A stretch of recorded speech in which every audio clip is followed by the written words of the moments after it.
Subscribe now and press the bell icon. Never miss an update. Good morning everyone. पिछली कक्षा में हम परमाणु संरचना के बारे में थोड़ा सा अध्ययन किया था हमने।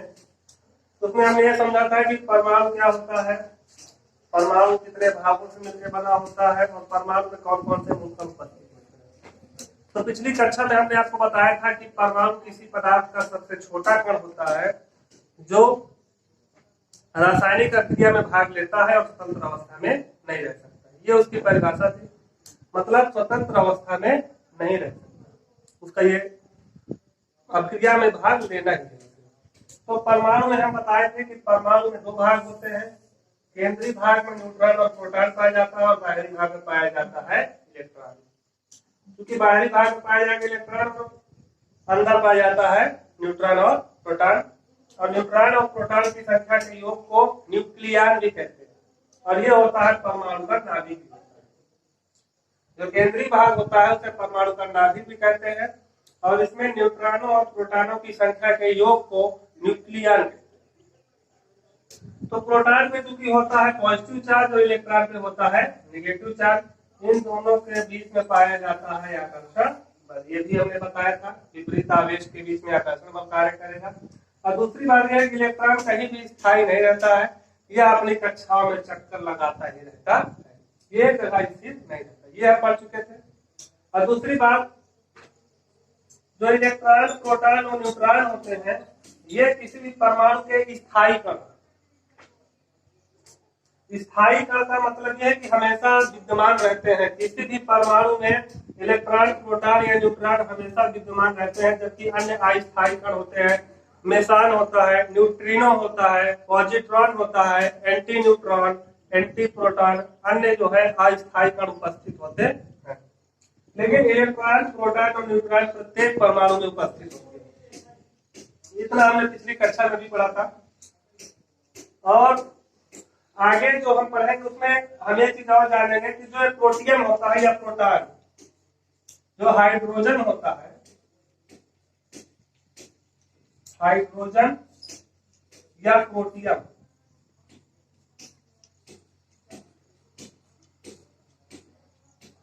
क्योंकि हमने अभी आपको बताया कि इलेक्ट्रॉन प्रोटॉन और न्यूट्रॉन जो है वो मूल कण है, स्थायी कण है। किसी भी परमाणु में वो हमेशा उपस्थित रहते हैं, जबकि अन्य जो कण neutrino, positron, meson, anti neutron, anti proton, ये जो तत्व ये जो कण होते हैं ये अस्थायी होते हैं। रहते भी है या नहीं भी रहते इसकी कोई स्पष्ट बात नहीं रहती परमाणु में, लेकिन इलेक्ट्रॉन प्रोटॉन और न्यूट्रॉन हमेशा उपस्थित रहते हैं। दूसरी बात, हमने ये कहा कि ये सभी में उपस्थित होते हैं, लेकिन हाइड्रोजन एक ऐसा हाइड्रोजन तत्व के परमाणु में क्या होता है, इसमें सिर्फ होता है इलेक्ट्रॉन और क्या होता है प्रोटॉन।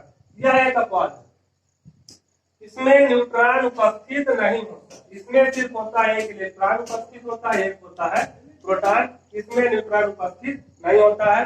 तो हम ये नहीं ये जाना कि इलेक्ट्रॉन प्रोटॉन और न्यूट्रॉन स्थायी कण होते हैं, सभी परमाणु में उपस्थित होते हैं, इस हाइड्रोजन या प्रोटियम को छोड़ करके। इस हाइड्रोजन में या प्रोटियम में सिर्फ एक इलेक्ट्रॉन होता है और एक प्रोटॉन होता है, इसमें न्यूट्रॉन उपस्थित नहीं होता।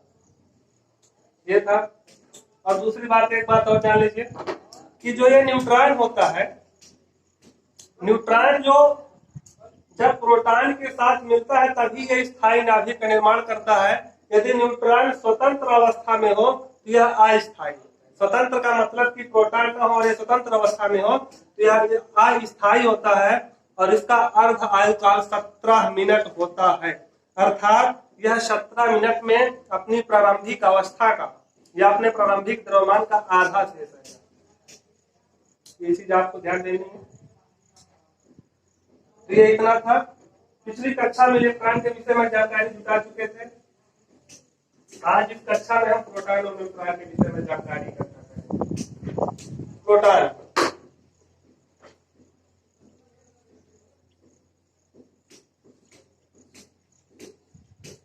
देखिए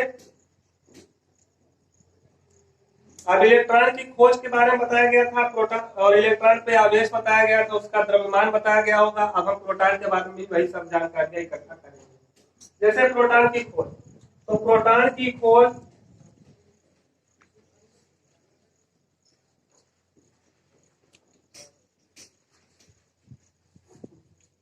सन 1919 ईस्वी में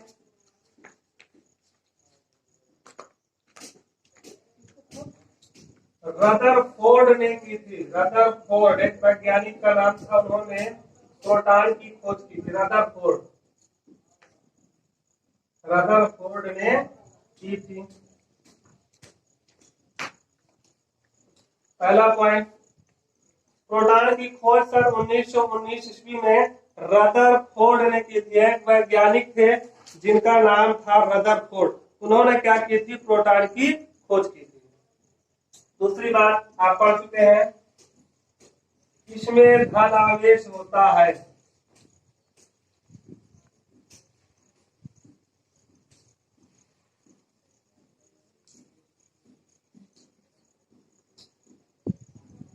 प्रोटॉन में कौन सा आवेश होता है, धन आवेश होता है। तीसरी बात, आवेश का मान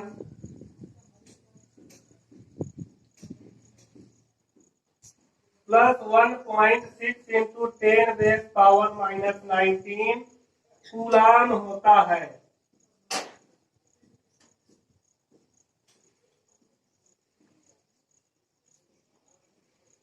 आवेश का मान कितना होता है, +1.6 इंटू 10⁻⁻19 कूलाम होता है। देखिए इलेक्ट्रॉन पे ऋण आवेश होता है और प्रोटॉन पे कौन सा आवेश होता है, धन आवेश। जब हम इलेक्ट्रॉन पढ़ा रहे थे तो आपको बताए थे कि इलेक्ट्रॉन में कैसा आवेश होता है, ऋण आवेश होता है। चौथा, इसे स्मॉल p या 1H1 या H प्लस से प्रदर्शित करते हैं।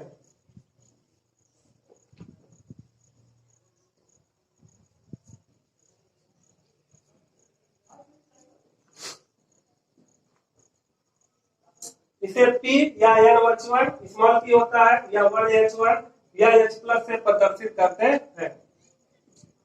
और पांचवी बात, इसका द्रव्यमान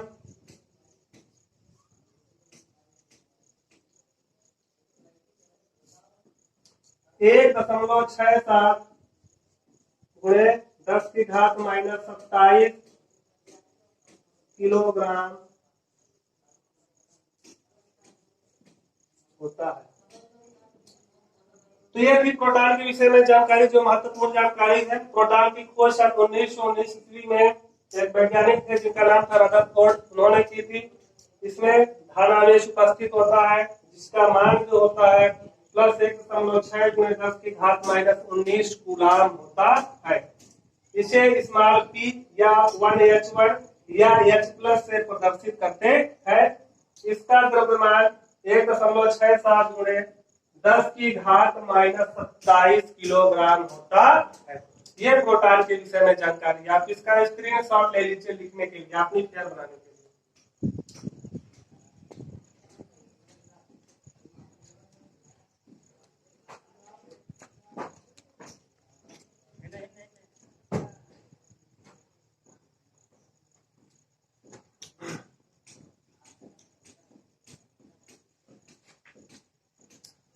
चलिए हो गया।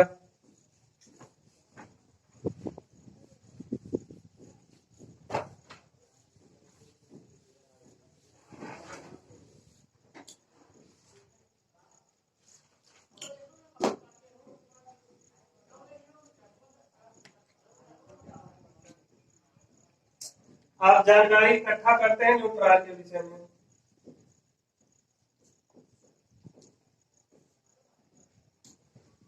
न्यूट्रॉन के विषय में आप जानकारी इकट्ठा करते हैं। तो न्यूट्रॉन के विषय में जानकारी इकट्ठा करने से पहले हम ये जानेंगे इसकी खोज कब हुई। तो पहली बात, जो खोज हुई है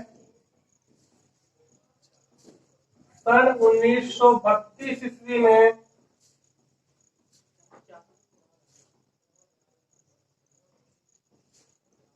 खोज कब हुई है? सन 1932 ईस्वी में हुई है न्यूट्रॉन की खोज। और जो वैज्ञानिक जिन्होंने खोज की है उनका नाम है जेम्स चैडविक।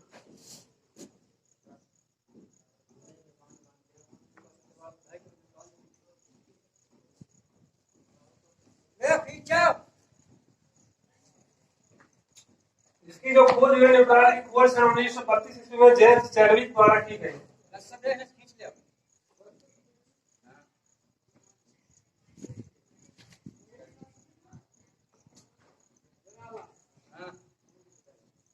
यह उदासीन होता है। देखिए आपने पढ़ा इलेक्ट्रॉन पे नेगेटिव चार्ज होता है अर्थात ऋण आवेश होता है, प्रोटॉन पे धन आवेश या पॉजिटिव चार्ज होता है, जबकि न्यूट्रॉन में कोई आवेश नहीं होता अर्थात क्या होता है? न्यूट्रल होता है, उदासीन होता है। यह उदासीन होता है अर्थात इसमें आवेश का मान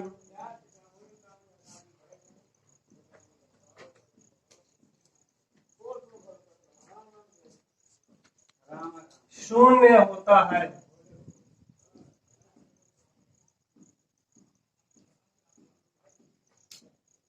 तीसरी बात, इसे स्मॉल एन या 0n1 से प्रदर्शित करते हैं।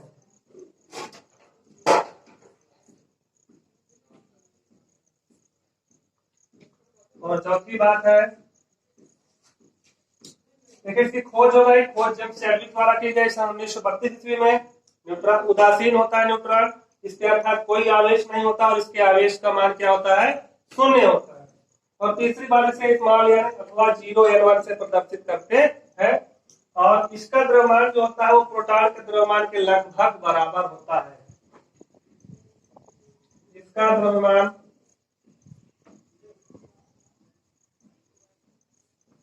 1.67 गुणे 10⁻⁻27 किलोग्राम होता है। तो ये तो थी इलेक्ट्रॉन, प्रोटॉन और न्यूट्रॉन के विषय में जानकारी। इतना तो आप समझ गए होंगे कि परमाणु, आप इसका पहले स्क्रीनशॉट लीजिए जिसके बारे में थोड़ा संक्षिप्त चर्चा हो जाए। स्क्रीनशॉट आप ले लीजिए, इससे आपको लिखने में आसानी होगी।